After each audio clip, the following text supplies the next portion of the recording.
welcome to Morning Fuel. I am your host, John Bundy, and you are here because you believe in the power of the spoken word and its ability to change lives, and that by sharing our stories, we can help others to overcome challenges that they cannot overcome on their own. Whether it's a victory you need to win in business or in your own personal life, you understand that the answers can be found in listening to others who are willing to share their stories, knowing that their story ultimately doesn't belong to them. All right, today's guest, having a lifelong interest in wealth advisory and financial planning, launched a business doing just that, providing education and encouragement to clients to live their best life with the resources God has given them to steward. One of his methods of keeping productive is to get up every day and do his best and live life with margin. When asked what advice he would give to others aspiring to succeed as a business owner, he replied, "Begin today with 1 or 2 steps toward your goal. If you don't have a goal, make one." One interesting thing about him that most don't know is that he and his wife downsized with 3 teenagers from a large house in Nova to a small Williamsburg home, getting rid of about 75% of their belongings. Please help me extend a warm Morning Fuel podcast welcome to wealth advisor, financial life planner with Joss Brown Wealth Advisors, Daniel Joss. Daniel, really great to have you here, man. So excited to get to talk to you today. Good to be here. Fantastic. So we met at a 212 meeting, a networking meeting here at Gather. You had a couple months ago come to that meeting from a LinkedIn post that I did. So LinkedIn works. It does. So talk to us about the start. You had mentioned in what you'd written that this is something you've always wanted to do. So when did that start? Probably, I don't know, elementary school, junior high school. Okay. I had a paper out. Okay. Oh, how old were you when you did that? 11. Okay. I was 12, 13, and I had my first paper route up on Long Island, New York. I think I had to wait till 12, but they let me in anyway. Yeah. Well, that's great. That's great. Where were you at the time? Were you in Virginia? We were Washington State. Washington State. Mm-hmm. Okay. So then I went to college in California. Okay. And studied finance and accounting. Okay. And then I joined the Army for a decade or so. What did you do in the Army? Logistics. Okay. So all I right. lived in Korea and New Jersey and Germany and did a couple deployments. Big difference between Korea and New Jersey. Yep. And then I finished my MBA at Regent University. Okay. And it was in financial planning.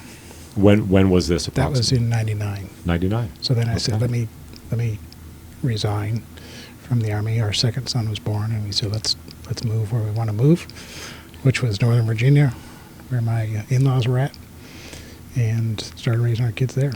Okay. Northern Virginia where? Tyson's Corner. Tyson's Corner.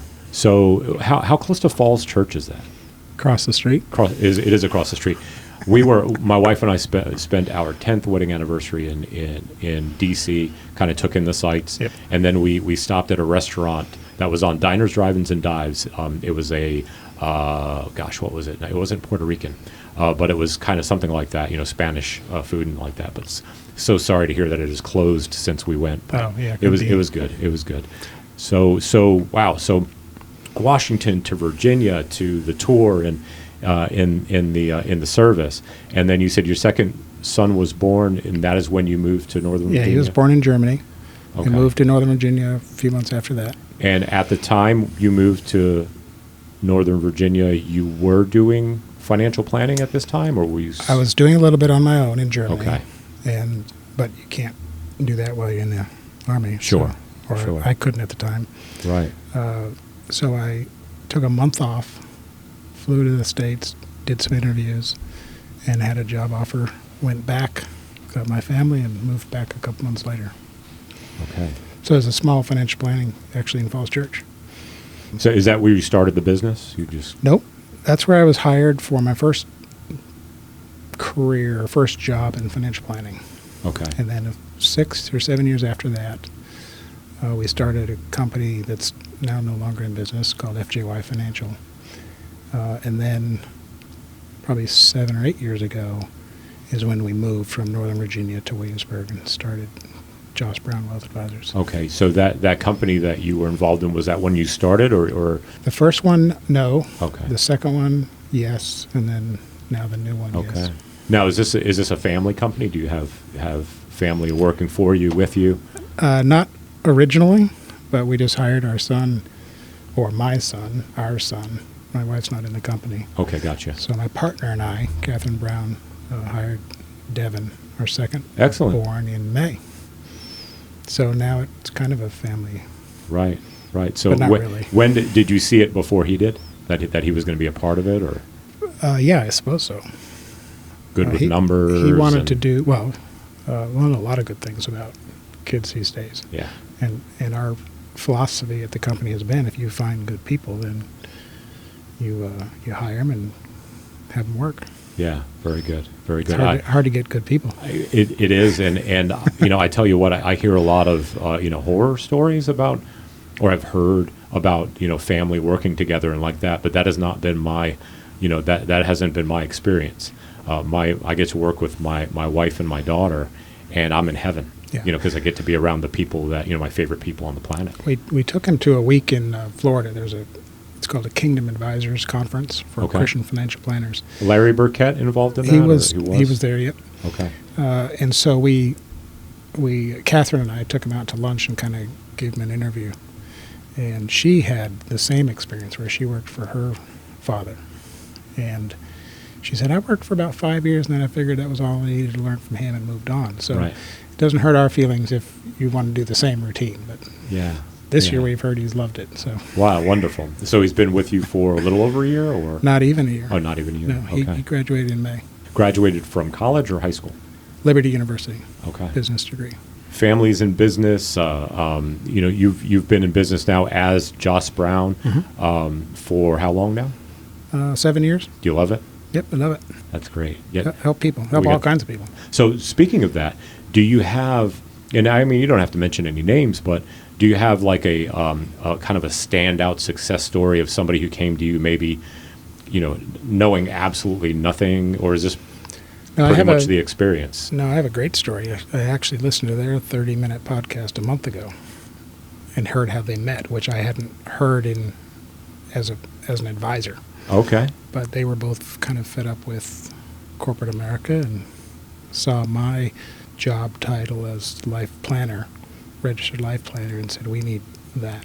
And so they've quit, started another company, planning to move in the next few months. Wow. And kind of guided them through their career change. And how did they run into you? They found me online. Okay. Yep. And that's not just traditional financial planning. That's some other stuff in there. Okay. Because we were able to use our experience with our essential life change, kind of talk them through the same thing. Sure. How much is the School of Hard Knocks involved in what you do when it comes to financial life planning?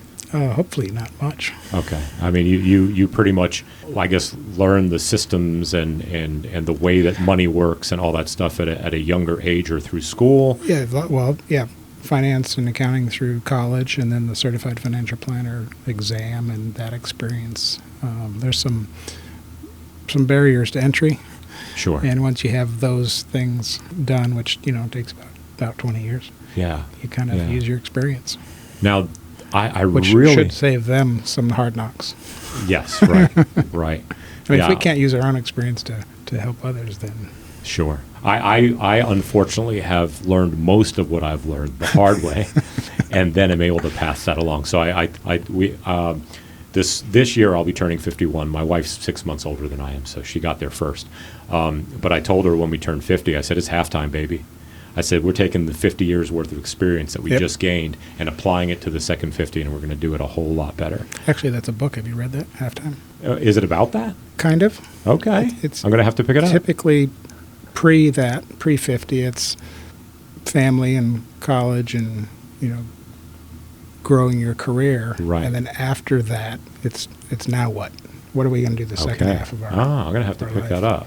And it's not getting a second house and putting Right. it through the school. It's using your experience to help others in some way. Fantastic. Yeah, definitely. It's on the book list now.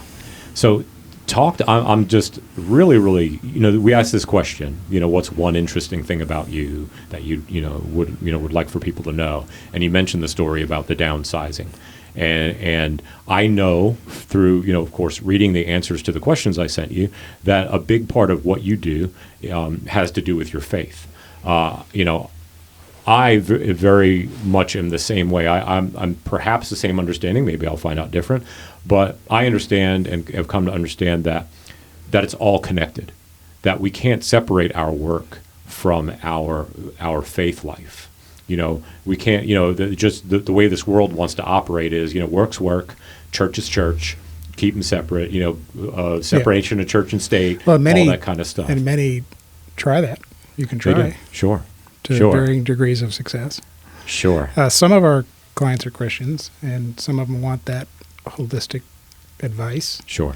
That move seems drastic, and I think most people say, well, you should have waited until your kids were gone and then moved. It would have been easier. Right. I mean, we had our oldest was a senior in high school when he moved. Oh, that's a tough one. Right. I moved in the middle of my junior year of high school, and I didn't like my parents. And then 3 years younger than that and 3 years younger than that. So each of them was in a new school at a formative time. Did you get together and kind of have a family meeting about what was going on? Was everyone on board, or was it like a... I don't know. My wife and I were on board. I guess that's a hard... What we wanted to do was live our life that we felt God wanted us to do. And so that's how you give an example to your kids.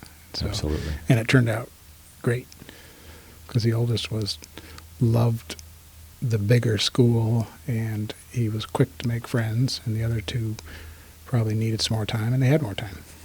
So it all worked out. Maybe the biggest lesson learned in that move? Do you have one, an anecdote or something like that from? And then also the downsizing, so selling 75% of your stuff or getting rid of. Well, what was that all about? Did you go Amish or something like that? The purpose to move was we had bought a second place in Williamsburg. That was our getaway place. Okay. And a year later, we said, well, let's just move here, which, I had a business. And so I sold my share of the business and moved and started over, and the kids all started over. And the house we had in Williamsburg was much smaller, and so we gave some stuff away and threw some stuff away. Was that a necessity you had to get rid of? Okay. Yeah. What does your wife do? She's a homemaker. Okay. And she was, when I met her, a critical care nurse in a heart and lung center in New Jersey. Gotcha. We moved to North Carolina. I was a nurse. She wrote a nursing curriculum for college, wrote some state guidelines, created a pulmonary rehab program, and has taught science. And she's a CrossFit 2-level coach, and she does a bunch of things. Wow. Okay. Fantastic. How old is your youngest? 19. 19. Okay.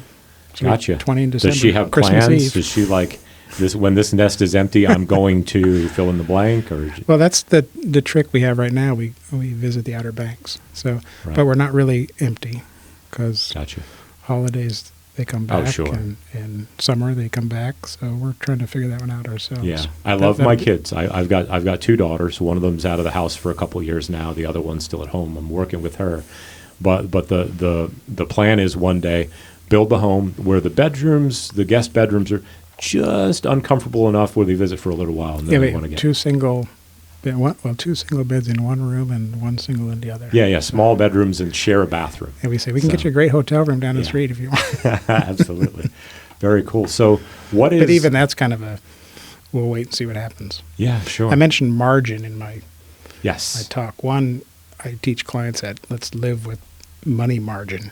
So you can do things, but maybe even more important is time margin. So we always say, well, let the situation develop and see where we need to be. How does that fit into what you do with financial planning? How does margin fit in with that? Well, financial margin is living on less than you earn. So you're not in debt, because that can get you into trouble, living beyond your means. So it just means living on less than you earn. Being generous. Sure. Those kinds of things I call margin. Fantastic. Not running to zero after each payday. Yeah. Lived there for many years doing that. So. Yeah, one of our memorable dates was early in our marriage. We scrounged around the car and found coins, went to Burger King, and that was our meal. Wow. Probably $3. Fantastic. Whatever we had in the car. Man, so what is next for Joss Brown? So 7 years in business, still loving it, Still loving and it. helping people. What's next? What's the plan? What's the master plan? Growth. We have 2 partners, 3 employees, and we've been growing. Clients come, and we help them, and they have kids, and we help them, and they have grandkids, and we help them. Most of what you do word of mouth. Yep. Okay. Do you do much, if any, advertising? Do you have to? Not too much. Okay. No, I do. We do a little radio in Williamsburg, do Okay. a little print in here in Newport News, and that's part of what we want to solve next year. Okay, What to do. fantastic. What to So, do and how to do it. I know you and I had talked back and forth a little bit, just kind of touched on the possibility of a podcast in the future for Joss Brown. Fantastic. I know some people to help you out with that. So, before I ask my last question, how can folks what's the easiest way folks can reach out to you? Easiest way is old school, 757-903-2127. Fantastic. We'll add that to the video and also the show notes. Yeah, we have a Williamsburg office and a Newport News office, and we Okay. have clients in over 20 states. And they'll reach you at the same number, either office. Same Okay. number. Very good. JossBrown.com website. You can read our bios, and of course, LinkedIn has Excellent. our I was bios. going to say professionals can get in touch with you on LinkedIn, probably easy Yep. too. Fantastic, man. Well, all right, my last question is, what does Joss Brown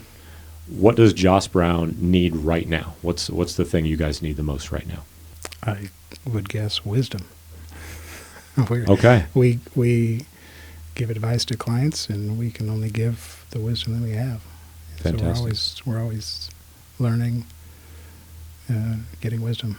Wonderful. And that wisdom, when sought after like that for individuals, sometimes doesn't come to you until right in the moment. Right. Yeah, that's fantastic. Wow. Man, Daniel, really, really great to get to know you. Look forward to getting to know you more and perhaps helping you on that podcast and seeing what we could do with that. But really great to get to introduce you to the family, man. Thanks you for the time today. You're welcome.